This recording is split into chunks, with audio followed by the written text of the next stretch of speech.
Sana maging successful itong ginawa ko.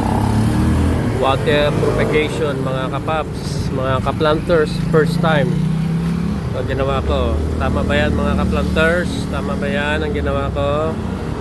O kailangan ko takpan yung bunganga ng bote na may tubig? Yan mga kaplanters, hindi ko alam kasi kung pumelo ito or orange eh.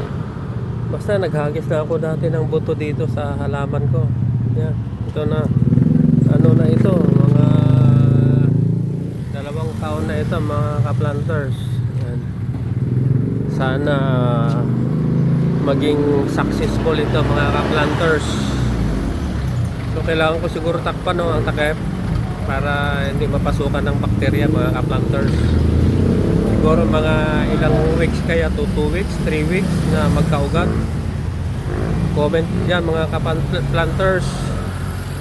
Yan, ayun. Comment down below dyan mga kaplanters. Okay, thank you. So mga kaplanters, may avocado. Avocadong ito mga ano na to, more than 10 years na mga kaplanters.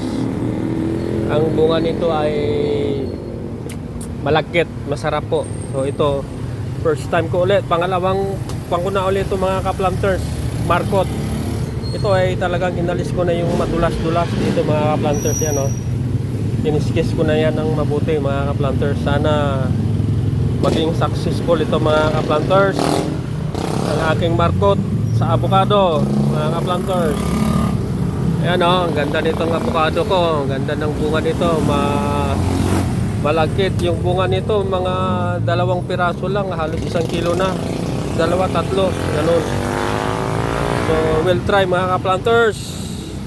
Just comment down below mga kaplanters. Planters yung loam soil. Tapos nilagyan ko po ng tubig. Yung loam soil. Para may tubig na siya. At hindi na kailangan mag-ano mga kaplanters. Siguro mga ilang weeks yan mga kaplanters. 2 weeks, 3 weeks. Yan, magkakaugat mga kaplanters. Sana maging successful ang aking markot mga kaplanters. Okay, sige. Bye-bye. May bagong plan. Ayan o.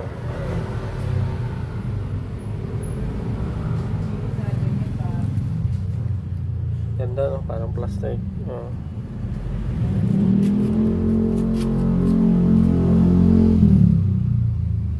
Plastic eh no.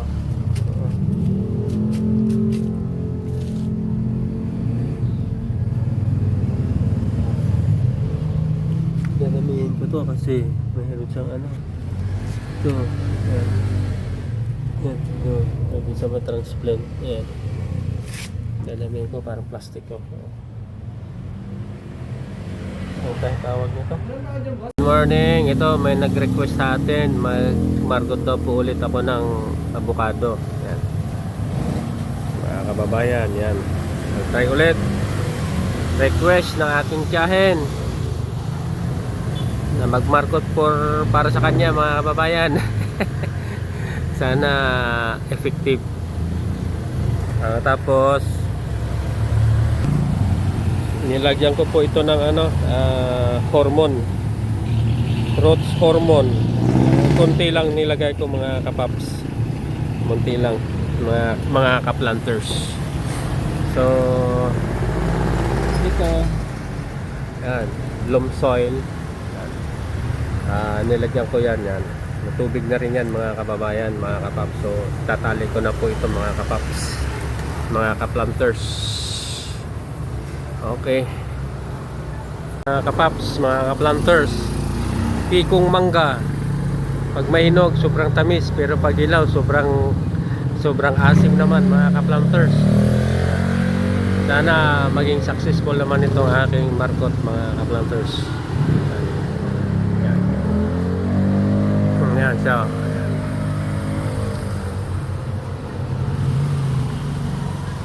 Saka nilagyan ko rin ng ano, growth hormones ang ilalagay ko dyan mga kaplanters. Sana successful. Mga kaplanters, may tali na. Natalian na natin mga kaplanters. Sana maging successful itong aking pangalawang markot sa avocado mga kaplanters. Ang ginawa mga ka-planters, oh. Mayroong sumibol ditong ano niya, yung mga ibig sabihin siguro okay to ang nagawa ko mga ka-planters.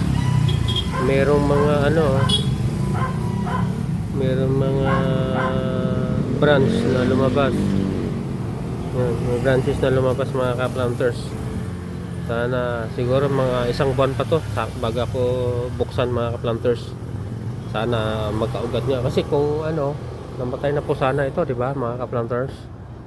Yan, namatay na po sana yan, pero mayabong siya mga ka-planters eh. So yan, para after 2 years may bunga na ito. Okay, okay.